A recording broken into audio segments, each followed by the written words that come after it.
Yali omubaka wa Parliament owa Nakawa Michael Kabaziguluka yaloopa omusango kkooti ensukkulumu gwe yasinziirako okujungula obuyinza obwa kkooti z'amagye alayidde okuddayo mu mbuga z'amateeka okuwakanya ennongoosereza mu tteeka ly'amagye gavumenti zeeteeserese okwanjula mu Parliament olwaleero ng'agamba nti bulijjo osulenga bw'olutalo we lukoma. Gavumenti okuyita mu minisita w'ebyokwerinda olwaleero egenda kwanjula ennongoosereza mu tteeka ly'amagye n'ekigendererwa ekyokuwa obuyinza kkooti z'amagye okuwozesa abantu ba bulijjo gavumenti beerumiriza okweyisa nga bannamagye omuli okwambala nga bannamagye okubeera n'ebikozesebwa eby'amagye n'ebirala. Wabula kinajjukirwa nti ku ntandikwa y'omwaka guno kkooti ensukkulumu yasala omusango ogw'ebyafaayo bwe yalamula ti kkooti z'amagye teziina yadde ettonde ery'obuyinza okuwozesa abantu ba bulijjo kubanga bulijjo omukulu takulira mpya bbiri endege teziyoogaanira mu mazzi. Abalamuzi ba kkooti ensukkulumu abaakulemberwamu Ssaabalamuzi Kyaggamoy Alfonso Owiny Dollo baalagira nti fayiro z'emisango gyonna egyali mu kkooti y'amagye zitwalibwe mu kkooti za bulijjo abantu gye baba bawozeserezebwa. All charges or ongoing criminal trials or pending trials before the courts martial involving civilians must immediately cease and be transferred. Order. I'm going to chase you out. This is not cloud nine where you can... All pending trials or partly had criminal cases that fall under the civil law court's jurisdiction, which are against members of the UPDF who are subject to service law, must be transferred to the civil courts with competent jurisdiction.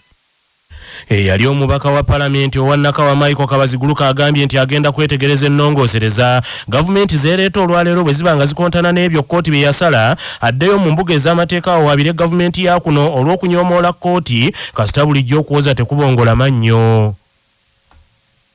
Nze nga yagiwakanya njagala kusooka okutunuulira bbiiri eyo ndabe biki ebigirimu naye nga webeze nsaba ababaka ba Parliament babeere beesimbu eri eggwanga lye basaasire bannayuganda bakole etteeka eriyamba eggwanga so si etteeka erinyigiriza ng'ekigendererwa kyakuwa omwami Museveni ebbeetu ery'okutulugunya abatakkirizigana naye mu ndowooza z'ebyobufuzi nga yeeyambisa General Court Martial. Definitely tugenda kutunuulira etteeka eryo lye baleeta twongere ntuule ne bannamateeka bange twongere okulaba ngeri ki gye tuyinza era okuliwakanya singa liba linyigiriza munnansi singa liba limenya ssemateeka.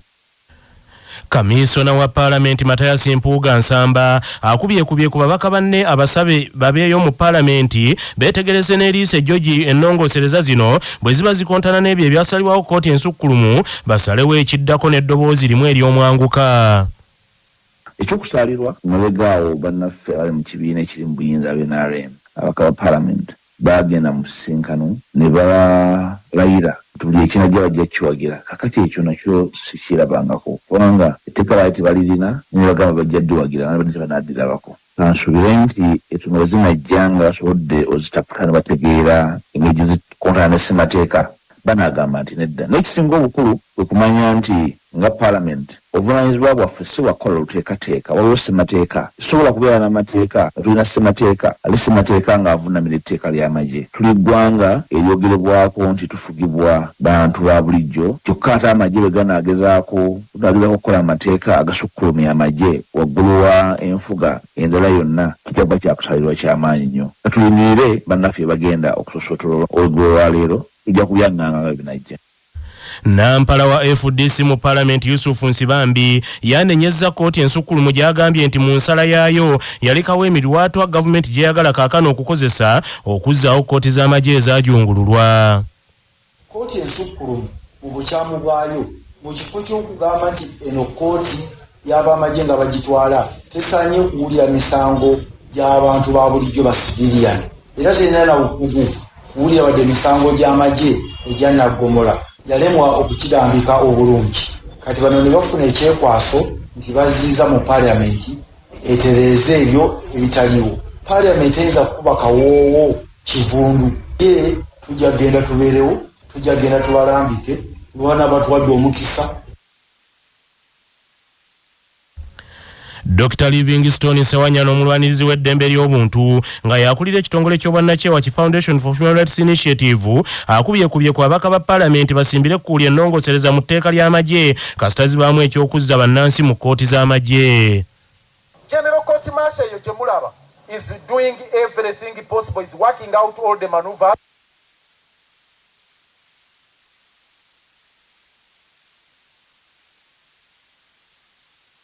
N'ababaka nga baliteesaako nabiki bye bagenda okuyisa making sure nti ebyo bye bagenda okuyisa. Dr. Livingstone Sewanyana tujja kumubatuusaako oluvannyumako. Omuloodi meeya w'ekibuga kya Uganda ekikulu Kampala nga yali munnamateeka omukulu mu kuwakanya ekyokutwala bannansi mu kkooti y'amagye alabudde ababaka ba Palamenti nti bwe beetantala ne bakkiriza okuzza bannansi mu kkooti z'amagye nabo bennyini kkooti eyo bakimanyirewo awatali kulwa tyegenda kubeebalindiridde. General Court Marshal gye mulaba is doing everything possible, is working out all the maneuvers to have a reincarnation of the General Court Martial, to bring it back. The bill is coming back before Parliament. We are all candidates of the General Court Martial. When Museveni appeared before the High Command, or the High Command appeared before him, whichever the case, I don't know who appeared before who. So, they were even in the State House. He said, I'm giving you instruction to not tolerate hooliganism. What he calls hooliganism is political dissent. Museveni has criminalized opposition. Under Article 210 of the Constitution, the function and the mandate of the UPDF, first of all, they are supposed to be subservient to the civilian authority. They are supposed to protect our borders. Nyini ntebe w'akakiiko akalwanirizi k'eddembe ly'obuntu aka Uganda Human Rights Commission Mariam Wangadya awabudde ababaka ba Parliament nti baba beetegereza ennongosereza mu tteeka ly'amagye bafube nnyo okulaba nti bye banaayisa tebikontana na nsalawo ya kkooti ensukkulumu.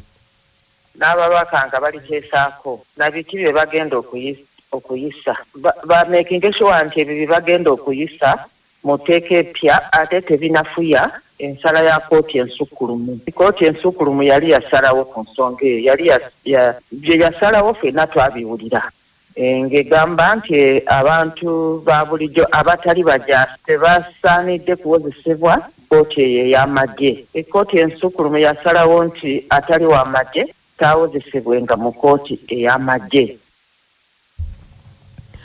Katikkiro wa Buganda ow'ekitiibwa Charles Peter Mayiga ajjukizza abantu ba Ssaabasajja Kabaka okunyweza obumu n'omukwano mu nkola y'emirimu mu kaweefube okukulaakulanya Obwakabaka. Bwe yabadde ng'ajaguza okweza emyaka 12 kasookedde nga Ssaabasajja Kabaka Sseggwanga Kimera Frederick Ronald Mwenda Mutebi II asiima n'ayatula erinnya lye n'amukwasa ddamula okumulamulirako Obuganda nga yasinzidde ku Butikkira Mengo mu kujjukira emyaka gino 12 n'akinoganya nti obumu mu nzirukanya y'emirimu mu minisitule z'Obwakabaka ebitongole wamu ne mbuweereza obulala bwonna bugenda kubaako we butuuse Obwakabaka. Katikkiro agambye nti kyetaagisa abantu okwongera okuwandiika ebyafaayo n'abaliddawo bamanye ebirungi ebyakolebwa abantu ba Kabaka. Nga ntandika omwaka guno ogw'e13 nga nkuuma ddamula mbasaba tutambulire wamu tuwaŋŋane amagezi tuyambagane tube bumu twebungulule Namulondo tujja kusobola okuzza Buganda ku ntikko. Ndowooza kirungi ffenna tuwandiike bye tuyiseemu abalala baleme kubituwandiikira oli bwakuwandiikira ateekamu ye byayagala. Emyaka 12 si gya kuzannya Bwakatikkiro naye lwakuba mubaddewo kisobose Katonda yeebale. Era mbeebaza nnyo obuwagizi obw'engeri ezitali zimu. Neebaza Bishop Moses Banja atuwadde essaala ate nammwe abatusabira bulijjo. Minisita w'abavubuka ebyemizannyo n'ebitone Oweekitiibwa Ssaalongo Sserwanga Robert asabye abavubuka bongere okumanya amaanyi gaabwe eri Obwakabaka bagakozese beekulaakulanye nga bwe bateeka mu nkola ebiragiro bya beene. Mukuumaddamula ayongedde okunaganya kitaffe Ssaabasajja Kabaka engeri tukwasaamu omulembe ku Omutebi. Kivuddeyo bulungi nnyo nti mu myaka gino 12 ejja mukulu waffe Katikkiro abavubuka tubadde basaale. Nze ndowooza nno nti abavubuka mu Buganda tukoleddwa ebbanja okusigaza ekifo kyaffe ekyo. Abavubuka tuli okusigaza ekifo kyaffe ekyo okuba nti okulaakulanya Obuganda okukola buli kimu kitudde ku bavubuka mu Bwakabaka. Ssaabasajja Kabaka yatuwa obwesigo obwo ate ne Katikkiro ayongedde okukkatiriza obukulu bw'abavubuka. Tukole buli kisoboka tulwane okulwana kwonna okulaba nti Buganda edda ku ntikko. Omukubiriza w'olukiiko olw'abaami b'amasaza ga Kabaka Kanga Omulangira Ronald Mulondo asabye abakulembeze ba Kabaka ku mitendera egy'enjawulo banyweze ekitiibwa kya Kalalankoma nga bakola ebyo ebibasaanidde mu buweereza. Kade subira ffe byonna birimu ebyate byateeseteese okukolera Obuganda mu mwaka ogw'13 n'okugenda mu maaso. Omanyi bulemezi tulina ennyumba egamba nti akasukka omumiro tekabalwa gino 12 kakati giyise. Mukulu waffe tumusubiramu bingi ate okuteekerateekera Buganda emyaka eginaddako ate emirala okufuna ate emboozi gye tulinyumya mu myaka egijja mwaka ogujja n'eginajja. Tumanyi bulungi nnyo nti ekitiibwa kya Ddamula kirimu buvunaanyizibwa tekirimu kitiibwa butiibwa naye n'obuvunaanyizibwa ey'ebintu bya Ssaabasajja Kabaka eby'enjawulo mu by'obulamu mu by'enjigiriza mu kukumakuma abaami be abantu okubagatta okugatta bannabyabufuzi okuzimba Buganda eno mu byenfuna n'ekitiibwa kya Buganda nga n'okwolesebwa ye kennyini kwe yatuwa nti Buganda etambula edda ku ntikko. Jeff Serunjo Jinga ye mutandisi w'amasomero ga St Juliana Schools ate memba mu kibiina ekya Buganda Twezimbe yeebazizza Katikkiro olw'obuweereza obw'enjawulo mu bitongole byonna obututte Buganda mu maaso. Fenga Buganda Twezimbe tufunyemu nnyo mu Katikkiro ono kubanga musajja mukozi musajja mulungamya atulungamiza ne tufuna bingi ate ne tukola nnyo alina atubuulirira nnyo nga ffe abavubuka era nga abasuubuzi okulaba nga tutwala Buganda eno ku ntikko. Ku lwange njozayoza nnyo Katikkiro.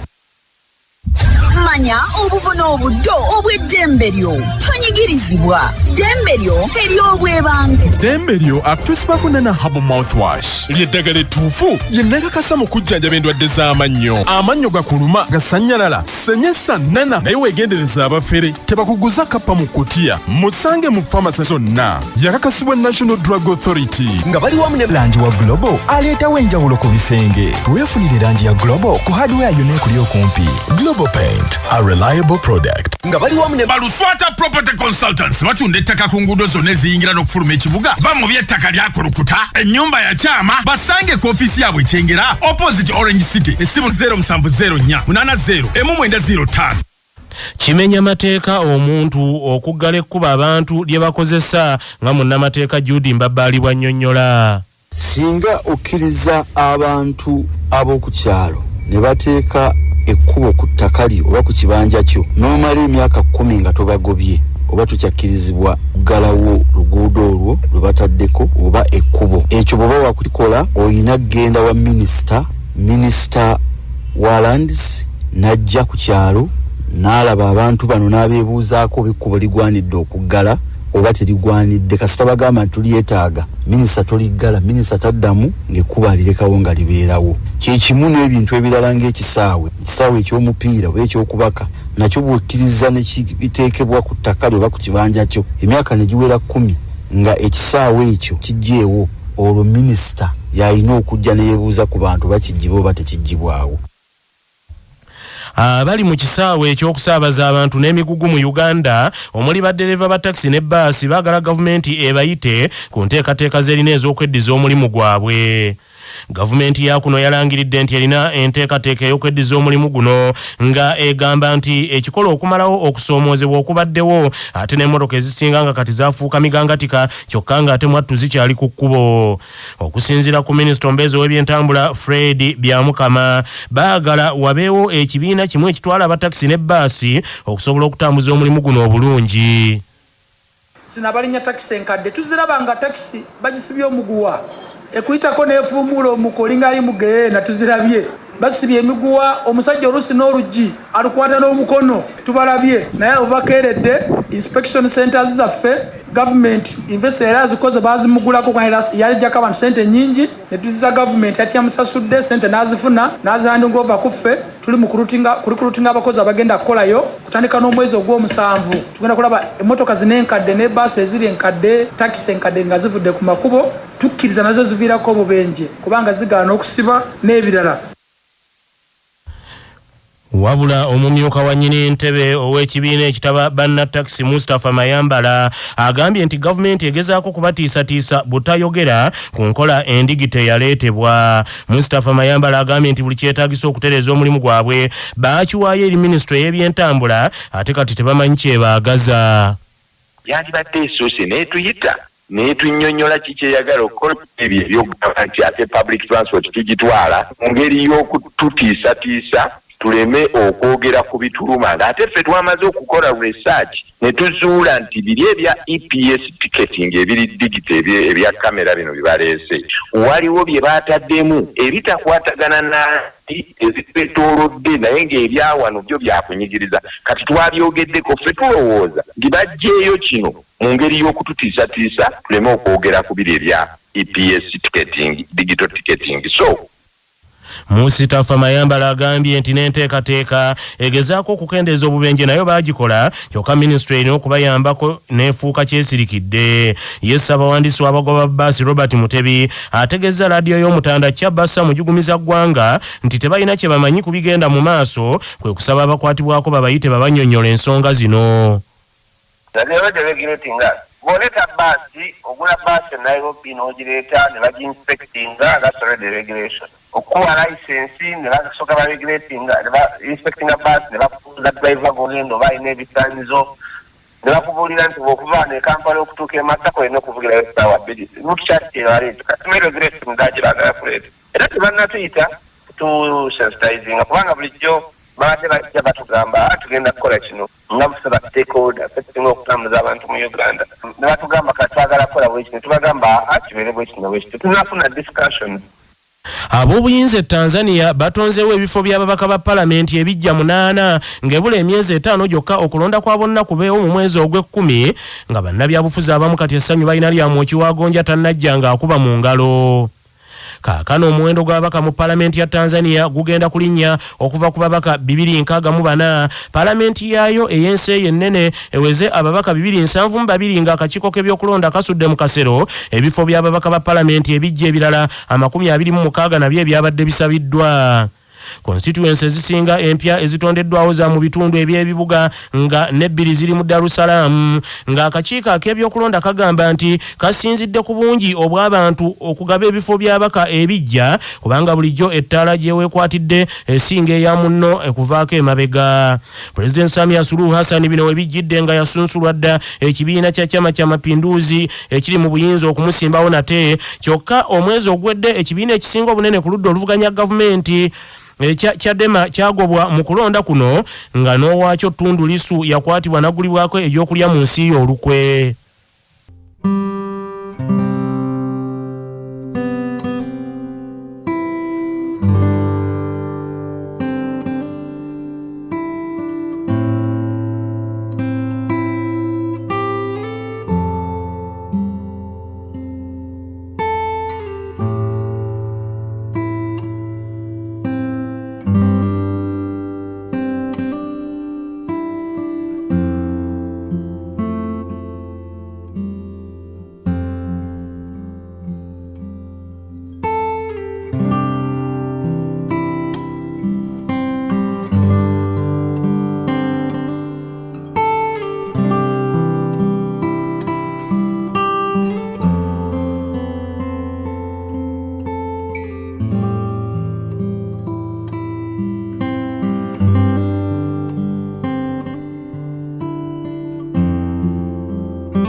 you.